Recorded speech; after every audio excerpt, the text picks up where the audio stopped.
All right. Hello, everyone. Welcome to The Bottom Line. My name is Kat Shear. With us today is my co-host, Scott Schweitzer, and my new friend, Brian Friend. Brian, how are you? Excellent. Happy to be on the show. Awesome. So listen, the subject today is the age group online qualifier. So just wrapped up this weekend. We're looking for you to give us some insight into what you've been looking into. Let's talk first about the fact that these Masters athletes were an overwhelming majority of people that registered for the Open. Now, is that have any significance into what we're looking at here? Sure. I think this was the first year where there were actually more age group registrants than there were for the Open division. And it's been trending in that way and it's been pretty close for years, but it's obviously a very, significant part of our community and not just in the gyms every day, but also on the leaderboards. There's a lot of people over 35 that sign up for the Open every year, and the age group online qualifiers is a great way for them to be able to continue their competitive season for the ones that are able to do so. And then, this year that's become a different kind of field, because instead of having only 200 athletes qualify per division, there was the 10% this year, which increases the inclusivity, but it does create some other scenarios that are, in my opinion, worth having conversations about too. Yeah, so you mentioned that, used to be the top 10%. Now they've used to be the top 200 in each age group. Now they've cast this wider net to the top 10%. Aside from everybody just paying another $50 to sort of get to that next level, let's talk a little bit about some of the other significant factors that, that come along with that. Yeah, and really it's a conversation that's worth having with the individual field too, because having more people able to participate in that second stage of competition is obviously, like you said, good from a financial perspective. You can collect more income. But who are the people that are competing there, and how are they going to affect what the ultimate goal of the competition is, which is to select a group of athletes who can advance to the next stage? So whether that's the semifinals for individuals, or in the case of the age group online qualifier for the Masters and teenage athletes, what happens if you have a bigger field is that the programming becomes a lot more important. Because if you're only going to test 5 events, and one of them is this 4-rep max front squat, there's just a lot of people that are really strong out there. And they're good enough at the other things to make it through, but they can have such a drastic impact on that one event when it's only 20% of the test, that it's ultimately, in the Masters conversation, it's going to prevent some people from being at the games that should be at the games. And why I feel confident saying that is because there's going to be a lot more than 5 tests at the games, and an event like that won't be weighted as heavily, and it won't be weighted as heavily because even if you're last in that, it's only 20th place. Whereas if you struggle in the 4-rep max front squat, and let's just say you're a 44-year-old woman, well, now you're probably going to be 300, 400, 500 points, and that immediately takes you out of the qualification process. And there are a couple athletes who are 5 to 10 spots out of a games qualifying spot, and when you look at their scores, they're in the top 50 in the other 4 workouts. They're like 300th on the front squat, and we're not going to see them at the games. The fear is that we might be seeing someone instead who's really strong, who gets to the games and is lacking certain skills, that's then not going to be able to do some of the workouts at the games that require those higher skills. I have a question for you, Brian. How much do you think that COVID had an effect on the test itself? Because of the gym shutdown across the world, did that affect the way that they tested the athletes? To me, that's a bit of a controversial question too, because I would think that it would have had to been factored in when they were selecting the workouts. But some of the workouts that were selected are very favorable for athletes who have to do them in confined areas or not in the most convenient location, whereas others, like the rope climb workout, really force people to have to either be creative or not be able to do that workout. I mean, I think CrossFit Canada made a post, and there was a guy who had a crane in his street up to some elevation and a rope hanging down there, and had rolled the GHD out there to the street, and this was all just to be able to do that workout. So I think you could have tested upper body pulling on a rig or with some rings that would have been more accessible than a 15-foot rope climb. So it's a little bit on both ends, if you ask me. Yeah. And talking about programming now, so we've gotten some complaints, we've heard complaints, right, about the lack of creativity from Dave in terms of the individuals, the teams, and now these age group workouts and how they're very similar. But we also hear a lot of complaints from masters athletes and teenagers about wanting a level playing field and wanting to have sort of the same benefits, camera time, venue locations, and things like that as these individuals. How does that play out in terms of, they kind of got what they asked for in terms of the same workouts, and yet, here we are still complaining about it? Sure. I mean, the broader spectrum question here is everyone wants to be a proponent of equality, but at the end of the day, not everyone's the same. And for our conversation, not every age group is the same. The masters athletes that are 35 to probably 44, maybe the 49-year-olds, they can probably handle a majority of the workouts that the open athletes or the individual athletes are doing.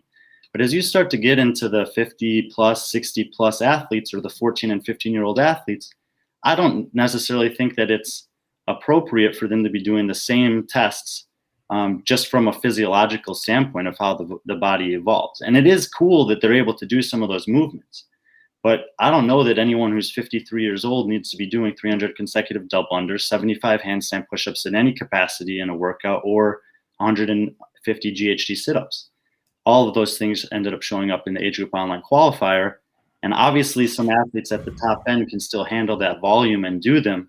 But when you have a more inclusive field and huge volume of some potentially dangerous movements, not to mention the 30-inch box jumps for women that are maybe only twice that height, to do under fatigue at the end of a weekend-long competition, there's a lot of questions about, is this actually a safe test for the field that we're testing? Yeah, I think the third.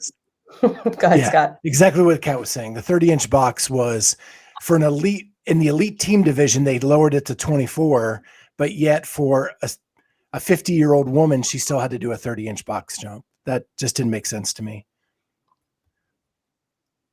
So, one potential, answer to this question is, why is Dave doing the programming for every division? Like, it's a very difficult job to program just the progression of the season for the elite individual athletes. But it's a totally different task to program for teams, and then to program for several different age groups, and then to program for all the adaptive divisions.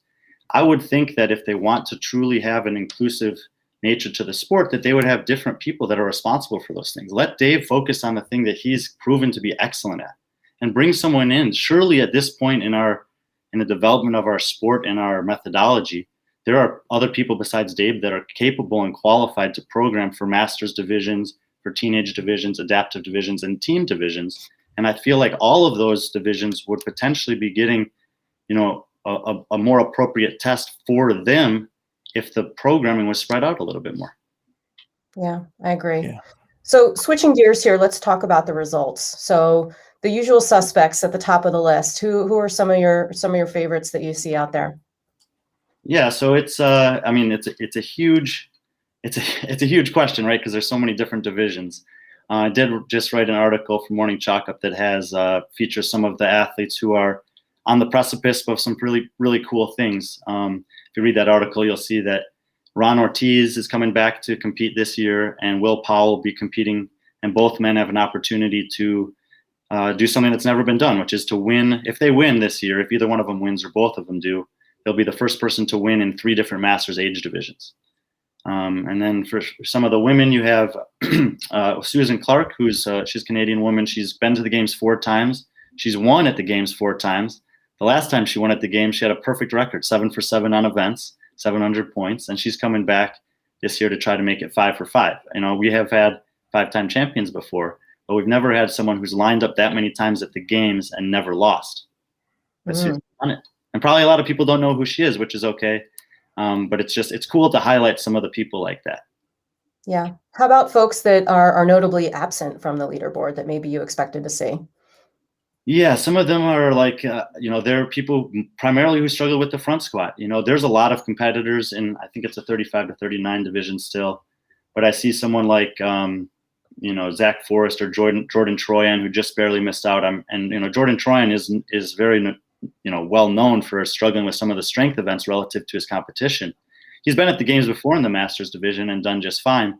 He just misses out this year primarily because of the front squat. Same thing with Cheryl Nassau I think she's in the 40 to 44 division now, and Julie Ackerman, who's in the 45 to 49 division. Now, these aren't necessarily athletes who are going to be winning in their division, but they're like people who've been to the games multiple times as either individual or masters athletes, all of whom struggled on the front squat, all of whom have high skill gymnastics capacity and aerobic capacity, but won't be at the games this year. Yeah. And I'll throw out this one wild card, notably absent for me, Emma Carey, teenager. Yeah, this is I think this is another really important question for the sport in general. I don't think this has changed, is that if you're under 18 years old, you can't win money at CrossFit sanctioned competitions. I've kind of put out there just this thought that maybe athletes should have to choose a path and stay on that path following the Open. So they choose either to compete as a teenager, try to make it as an individual, or they're going to participate on a team, and then they can only do one of those things. A lot of the athletes are trying to do 2 or 3 of them and then make their decision as late as possible.